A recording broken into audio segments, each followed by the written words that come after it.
course, the big news today, we've seen our Prime Minister addressing the nation, giving his update on that situation in Iran. Operation Epic Fury on day 6 now, of course. Well, without further ado, the Defence Secretary, John Healey, has just given us this update. I've wanted to speak to some of the great British forces we've got in this base, more than 400 extra air defence personnel here, keeping our Brits safe, keeping the island safe, but also helping keep allies in the wider Middle East safe. And we're flying from day one fast jets out of this base. We've got more fast jets in Cyprus than any other nation, and we're playing a big part in helping defend this part of the world. One of the criticisms of you and of the country generally has been that we've been too slow on this, that the French and the Greeks have managed to get reinforcements here before we have. What do you say to that? Well, weeks ahead of the conflict, not just after it started, I strengthened the defences in Qatar and in Cyprus here. More fast jets, new radar systems, air defence systems that were in place before the strikes started, and importantly before the Iranian retaliation started as well. But we will adjust the action needed, both to keep our Brits safe, our bases safe and our allies safe. One of the criticisms here is that it's going to take a couple of weeks before HMS Dragon gets here. What do you say to those who say we should be quicker, given that the French and the Greeks already have reinforcements here? I'd say it's welcome that the Greeks, the French, the Germans are starting to send ships into this area. Weeks ago we had extra planes able to fly sorties from day one of the conflict to defend Cyprus, to defend our forces here, but also to help defend allies. And we're now today sending in the top air defence planners from the UK. They'll work along the side the US, and those other nations now starting to put their ships and their systems into the area to make sure that we strengthen together the defence of Cyprus, the defence of our citizens here, but also we're able to defend the wider partners in the Middle East. Defence Secretary, thank you very much for your time. Well, there you go. That's our Defence Secretary, John Healey there, coming from Cyprus. Of course, Aaron Bastani, this is the second update we've had today. We've had, of course, the Prime Minister about 2 o'clock, I think it was this afternoon. There's been so much criticism levelled at our government about whether or not they are moving fast enough, whether or not they're moving in the right direction. Our government now obviously trying to get on the front foot and try and bat off some of that criticism. Where are you on it? Well, I have to say, a lot of people were talking about John Healey being a potential replacement for Keir Starmer as Prime Minister of this country, and just hearing him speak, I don't think that would be a potentially, wise choice. Not particularly impressive. It's just as a human being representing the country. In terms of the government, on the one hand, I do feel somewhat sorry for them because they've been entirely blindsided by this. Having a major naval presence in the Eastern Mediterranean is not something that they were thinking about. But of course, it's happened. I suppose I would shift the question somewhat and say, well, why didn't Netanyahu telegraph this, and Israel and Tel Aviv? Why didn't they telegraph this to us? We're meant to be their allies. If they genuinely didn't know that this was going to happen, it's explicable. But of course, what they would say is we have invested a great deal of money into our military, into our defence, after 20 years of underfunding, which is objectively true. But that focus is on Ukraine, it's on European defence. It's certainly not on the Eastern Mediterranean. It's certainly not in West Asia. We have to decide. This is not a conflict in our national interest, whereas Ukraine, I think, really is. I mean, some people actually think this is a conflict in our national interest. They feel that very, very strongly. I mean, I know you've got family that are Iranian. Many people watching this programme tonight, they feel that the Iranian regime in particular was a threat to the UK. I mean, let alone what it was doing to its own people, many would argue, in Iran. Many people watching this would say, actually, this was a point of national security and that we should have been more front-footed on this. Well, I've got a few friends in the UAE and Qatar, none of them are saying that. None of them are grateful for this kicking off, and a lot of them are blaming the Israelis, and they're not particularly left-wing, any of them. So I would respond and say, actually, what we're looking at here, potentially millions of displaced people, a global spike in energy prices, is going to really harm this country. It's absolutely true that Iran was a source of instability in the region, 100%, since the early 1980s. They were blowing up people in Lebanon and all around the place, actually also beyond the region, places like Argentina and whatnot. Is this the way to deal with it, is the question, creating millions of refugees, energy spikes? Is there a plan to replace this government? I mean, I don't see it. And Michelle, let me say this, I've never wanted to be wrong more. I've never wanted to be wrong more in my entire life. I don't see how they're going to get rid of the Islamic Republic like this. I don't see the plan to take on the IRGC. Very, very, very ideologically committed, well-resourced, well-trained people who believe in the concept of martyrdom.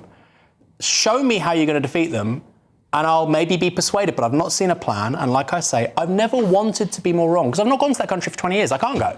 I've never wanted to be more wrong. Here's what most people don't realise. Your personal data isn't just floating around. It's being bought and sold every single day by data brokers. That means employers, strangers, scammers, and even criminals can access it. And that's how identity theft, fraud, and harassment starts. Now, sure, you could try removing it yourself, but it takes hours of forms and emails, and even then, it usually pops right back up. That's why this video is brought to you by Incogni.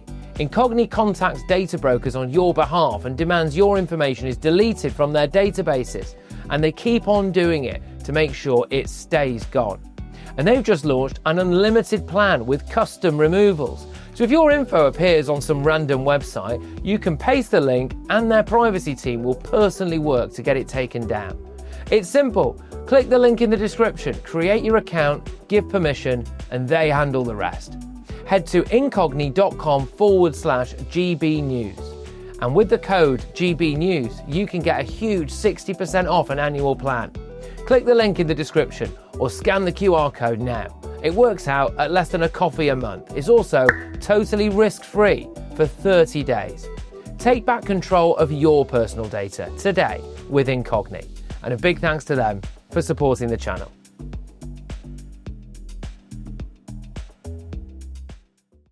Kelvin MacKenzie?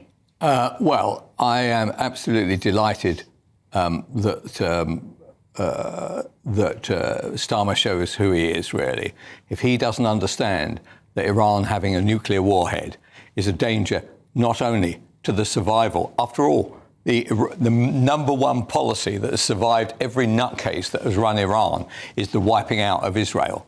Them having a nuclear warhead, whether they decide, if they dropped it on Israel, that would be the end of Israel, right? It'd probably also be the end of Iran. So there was always that balance.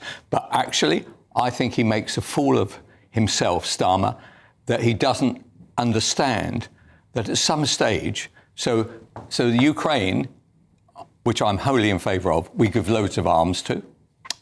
I would like us to give loads of arms to Israel. I feel with 10 million and a democracy against 100 million of a dictatorship and a theocracy, somebody has to say no more.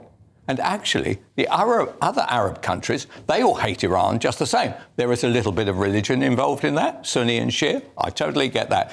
These people have been killing and killing and killing. There had to be a moment when somebody said no more. So I am grateful to the Israelis, I am grateful to America, and I hope that it doesn't go on for long. But even if it goes on for long, this is a price worth paying. The idea of an Ayatollah, somebody totally committed to wiping out an entire nation and an entire people, is allowed to have a nuclear warhead, is a moment where we should stand up and say, we're taking you on, mate, we're taking you on. And by the way, Healy sitting there having to be flown out there as a PR job because actually a load of welding is going on in your hometown in Portsmouth, I think, right now, in order to get HMS Dragon to go out there to join not only the Greeks and the French, but unbelievably, even the Spanish have managed to send somebody out there, managed to send a warship out there. Honestly, we are made to look absolute idiots.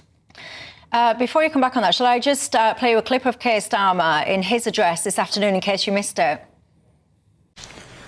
While the region has been plunged into chaos, my focus is providing calm, level-headed leadership in the national interest. That means deploying our military and diplomatic strength to protect our people. And it means having the strength to stand firm by our values and our principles, no matter the pressure to do otherwise. One of my viewers called Penny, she's been in touch and said, I never thought I would say this, but I'm currently ashamed to be British. President Trump, says Brian, believes in Great Britain, but clearly not in Keir Starmer's Britain. Aaron, what do you say about some of the things that Kelvin was just pointing out there? So I think obviously people are going to say Israel has a right to exist. Doesn't Iran? If this ends up like Syria or Afghanistan and it's balkanised, somewhere between Syria and Yugoslavia, 10 million people have to come to Europe. The country doesn't exist anymore. I mean, doesn't Iran have a right to exist? And that's a question we're going to have to ask each other. In terms of the situation, I think what happened is utterly ridiculous and stupid. I'll tell you why. What are you talking about? What? This whole intervention, right. Epic fury. Khamenei was 86. He had cancer. He had the use of one arm. Every Iranian I've spoken to, whether they supported the regime, or a few support it over here, obviously, or but didn't want regime change because they thought it might be too bloody, or wanted regime change, pretty much everybody said, when that guy dies, there'll be some kind of opening. Whether or not it involves some kind of foreign intervention, there could be a major succession crisis. That's what everybody said. And it's one of the reasons why people thought there wouldn't be this kind of conflict while he was alive. So they kill an 86-year-old man. In the last 2 years, Israel, to a far greater extent than anybody predicted, has degraded Iran's proxies in the region. Hezbollah, particularly. The sanctions have destroyed Iran's economy, particularly really since 2012 when they sanctioned the central bank. Iran's economy has been destroyed. So you've got an ageing leader who's close to death and has cancer. You have an economy in the mire. You've degraded their proxies. I think about all of that and just conclude, be patient. You're going to get what you want. And what they've actually done, I believe, is make the same mistake that the Americans made in 1980 by supporting Saddam Hussein in the Iran-Iraq war. That war bought the Islamic Republic maybe an extra 20, 30 years. They've done the exact same thing with this. Kelvin? Well, I think what we have to look to... I was listening to President Herzog on, regrettably, the BBC the other day. He got a shocking turning over by a lady on the Today programme. And the point he was making was that they kept on saying that their ability to make a nuclear bomb was not happening. That's the PR on it. What Herzog was saying is actually they were simply lying their heads off. And at any moment, that was likely to happen. I go back to my initial thought. He may be 86. He could have lived to 96. Rupert Murdoch's 95, and he's had a few health issues. Nobody can tell when somebody's going to cark it. And nor can you tell, actually, that under the Iranian system, they knew that they were going to be in trouble. And each one of those leaders, of those 49 who were blitzed the other day, right, each of them had another 4 that was going to take their place. So they all knew that the end was going to come. And actually, it has come, and I'm delighted. So now we've got to find out, of those that are left behind, are they prepared to do a deal? Why don't they just simply say, we're not going to have a nuclear warhead, and by the way, we're not going to have long-range ballistic missiles? Why not just say that? What is wrong with everybody that they have to say, actually, do you know what? We want a nuclear warhead because we want to bomb the hell out of Israel. That is their only major ongoing policy in Iran, and it has been since 1979.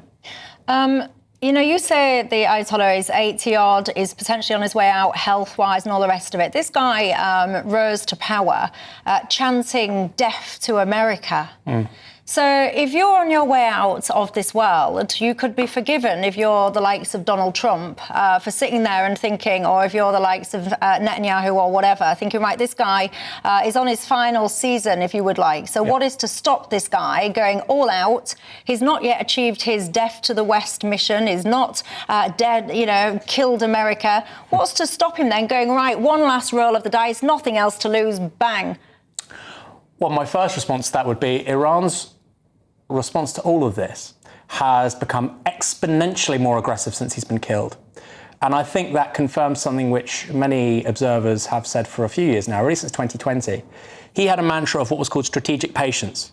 And senior elements in the Iranian military, specifically the Revolutionary Guard, had had enough. And with him gone, the gloves are off. And actually, it's completely incoherent in ways. Today, they hit Azerbaijan, for instance. So I don't buy that. I'd also add one more thing. Killing him was a gift. Martyrdom is central to Shi'ism. Google the Battle of Karbala. That is the political theology of the Islamic Republic. They have given him a gift. They have given the Islamic Republic a propaganda victory. I think British and European viewers and listeners might not understand that. That is what has happened.